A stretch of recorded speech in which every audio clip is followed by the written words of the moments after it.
서울 외곽의 작은 마을에는 오랫동안 사람들에게 잊힌 채 버려진 낡은 저택이 하나 있었다.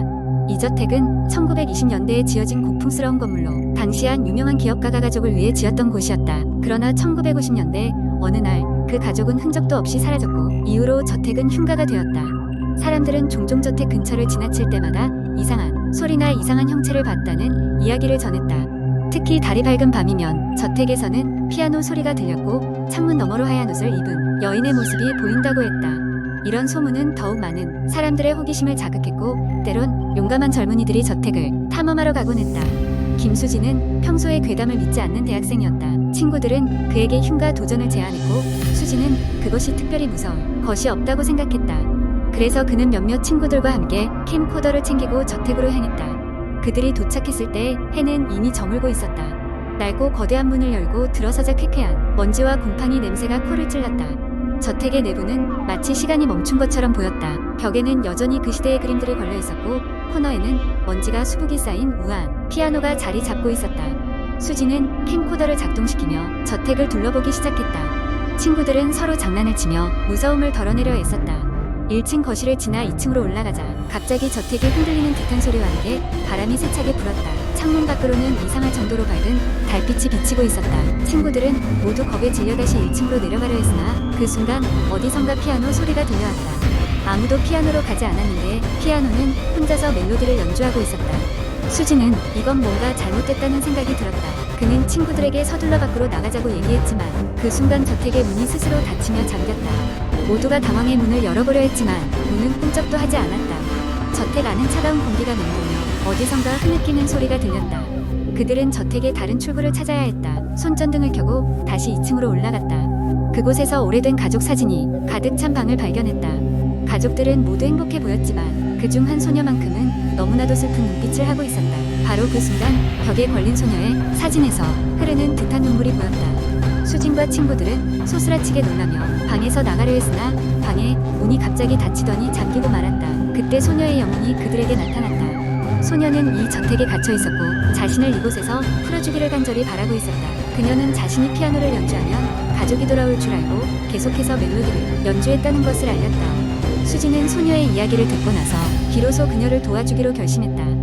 소녀의 부탁에 따라 집안 곳곳에 숨겨진 퍼즐을 풀고 그녀가 더 이상 갇혀있지 않도록 해주어야 했다. 그들은 저택을 샅샅이 뒤지며 오래된 일기장과 편지들을 찾아냈다. 그것들을 통해 소녀가 그동안 어떻게 저택에 혼자 남겨졌는지를 알게 되었다. 긴 시간에 걸쳐 퍼즐을 하나하나 해결해가던 중 마침내 소녀의 영혼은 평화를 찾았다. 저택의 문도 자연스럽게 풀리며 그들을 밖으로 내보냈다. 그 순간 피아노 소리가 다시 들려왔지만 이번에는 슬픔이 아닌 고요한 안식의 멜로디였다. 수진과 친구들은 그 후로 절대 그 저택에 가지 않았다. 언제부터인가 저택의 괴담도 점차 사라졌고 오래 전 소녀의 이야기를 알고 있는 사람들은 더 이상 그곳에 대한 두려움을 느끼지 않았다. 하지만 때때로 달이 밝은 밤이면 여전히 저택에서 조용한 피아노 소리가 들린다는 이야기가 전해져 내려온다. 누구도 그 소리가 어디서 오는 것인지 확신할 수는 없지만 그것이 소녀의 마지막 인사라는 것을 믿는 사람들도 여전히 남아있다. 두 번째 이야기. 몇 년 전 나는 서울 외곽의 작은 마을에 위치한 오래된 아파트로 이사하게 되었다. 이곳은 주로 노인들이 많이 거주하는 조용한 곳이었고 자연환경이 좋아서 휴식을 취하기에 이상적인 장소였다. 이사를 한 첫날 나는 이곳의 고요함과 신선한 공기에 만족했다. 아파트 단지는 건축된 지 30년이 넘어 보였다. 세월의 흔적이 곳곳에 남아 있었지만 나는 이런 점이 오히려 매력이라고 생각했다. 이사 도중 이웃 몇몇이 인사를 건네었고 모두들 나를 친절하게 맞아주었다. 하지만 3층에 사는 할머니는 나를 보자마자 얼굴을 찡그리며 중얼거렸다. 또 왔네. 처음에는 어떤 의미인지 이해하지 못했고 그냥 나에게 관심이 없는 분이려니 하고 넘겼다. 그러나 이상한 일은 그날 밤부터 시작되었다. 밤이 되자 벽을 타고 흐르는 물소리가 들리기 시작했다. 처음에는 난방배관에서 나는 소리라고 생각했지만 시간이 지날수록 소리는 점점 더 커졌고 규칙적이게 변했다. 마치 누군가가 벽 뒤에서 걸어다니는 듯한 느낌이 들었다. 다음날 나는 아파트 관리소에 찾아가서 물었다. 혹시 우리 집 벽 뒤에 배관이 지나가나요? 관리소 직원은 고개를 저으며 배관은 전혀 그쪽으로 지나가지 않는다고 했다. 그날 저녁 나는 이웃에게 물어보았다. 혹시 밤에 이상한 소리 안 들리세요? 하지만 모두들 고개를 저으며 그런 소리를 들어본 적이 없다고 대답했다. 며칠 후 나는 우연히 3층 할머니와 다시 마주하게 되었다. 할머니는 불만 가득한 얼굴로 말했다. 거기도 결국 시작됐구만. 나는 순간 깜짝 놀라 멈칫했다. 무슨 말씀이세요? 할머니는 원듯 주위를 둘러보며 조용히 속삭였다. 그 집에서 밤마다 이상한 소리가 들리지. 그건 원래 그 집에 있어야 할 게 아니라니까. 나는 그녀의 말을 이해할 수 없었지만 밤마다 들리는 소리는 점점 더 선명해졌다. 소리는 종종 사람이 신음하는 듯한 소리와 혼합되었다. 두려움에 사로잡혀 잠을 잘 수 없게 된 나는 머리를 싸매고 어떻게 해야 할지 고민에 빠졌다. 얼마 후 나는 아파트에서 오래 산 또 다른 이웃 주민과 이야기를 나누게 되었다. 그는 이 아파트에서 20년 넘게 살아온 사람이었다. 예전에 여기서 무슨 일이 있었는지 아세요? 나는 조심스럽게 물었다. 그는 잠시 침묵하더니 입을 열었다. 하필 그 집이라니. 10년 전쯤인가 그 집에서는 끔찍한 일이 있었지.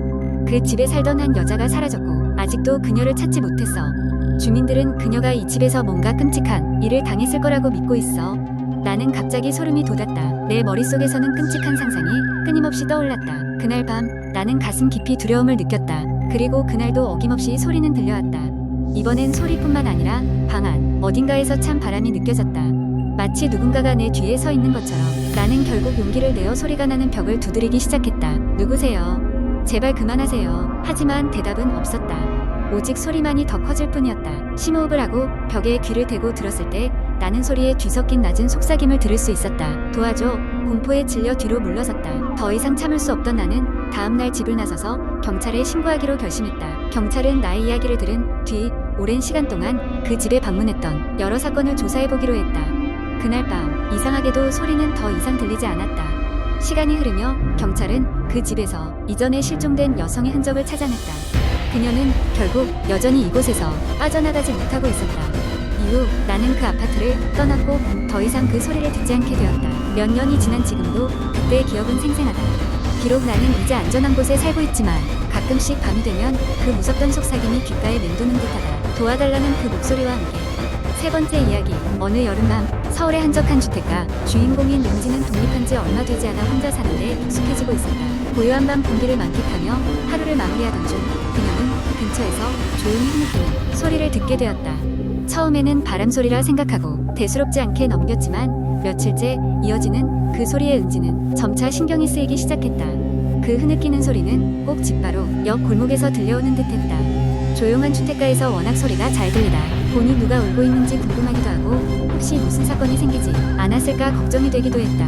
결국 어느 날 밤 끝내 호기심을 참지 못한 은지는 느낌의 근원을 찾아 나섰다. 골목길로 나와 조금 걸어가다 보니 미처 보지 못했던 낡은 집 한 채가 눈에 들어왔다. 이 집은 다른 집들에 비해 훨씬 더 오래되어 보였고 문은 깨진 유리로 위태롭게 닫혀 있었다. 은지는 집 안에서 어떤 여자의 흐느낌이 바로 이곳에서 들려온다는 것을 깨달았다. 그녀는 두려움을 뒤로하고 조심스레 집에 다가갔다. 그때 갑자기 문이 삐걱거리며 열렸다. 깜짝 놀란 은지는 순간 뒤로 물러섰지만 이내 호기심이 공포를 이겨내고 그녀는 안으로 들어갔다. 집 안은 온통 먼지투성이었고 오랜 시간 사람이 살지 않은 듯한 냄새가 났다. 은지는 귀를 기울이며 소리가 나는 쪽으로 움직였다. 소리는 지하실로부터 흘러나오는 듯했다. 은지는 조심스럽게 지하실 문을 열고 계단을 내려가기 시작했다. 어둠 속에서 흐느낌은 점점 더 커졌고 그녀는 끔찍한 사건의 중심에 있는 듯한 기분이 들었다. 계단을 다 내려갔을 때 그녀는 흐느끼는 여자가 지하실 한 구석에 웅크리고 있는 것을 발견했다. 누구세요? 은지는 떨리는 목소리로 물었다. 여자는 고개를 들지 않고 계속 흐느끼기만 했다. 이상한 점은 그녀의 모습이 반투명하다는 것이었다. 은지는 순간적으로 이 여자가 사람이 아닐지도 모른다는 직감을 했고 온몸에 소름이 돋았다. 그 순간 여자가 갑자기 고개를 들고 은진을 바라보았다. 그녀의 눈은 텅 비어 있었고 그 안에는 깊은 슬픔과 고통이 가득 차 있었다. 은지는 그 눈을 마주하는 순간 마치 자신의 모든 비밀이 들통난 듯한 기분이 들어 무척 당황스러웠다. 순간적으로 두려움을 이기지 못하고 은지는 지하실을 빠져나와 집 밖으로 도망쳤다. 뒤를 돌아보니 문은 다시 아무 일도 없었던 것처럼 굳게 닫혀 있었다. 은지는 숨을 고르고 밤하늘을 올려다보았다. 그제야 깨달았다. 그 집은 주택가 지도에도 나오지 않는 존재하지 않는 집이었다. 그날 이후로 은지는 그 흐느끼는 소리를 다시 들을 수 없었다. 하지만 그녀는 여전히 밤이 되면 그 여자의 텅 빈 눈을 잊을 수 없었다. 흐느끼는 여자의 정체는 무엇이었을까? 그녀가 은진에게 전하고자 했던 것은 무엇이었을까? 알 수 없는 질문들만 남긴 채 그 여름밤의 공포는 은진의 마음속에 깊은 인상을 남겼다.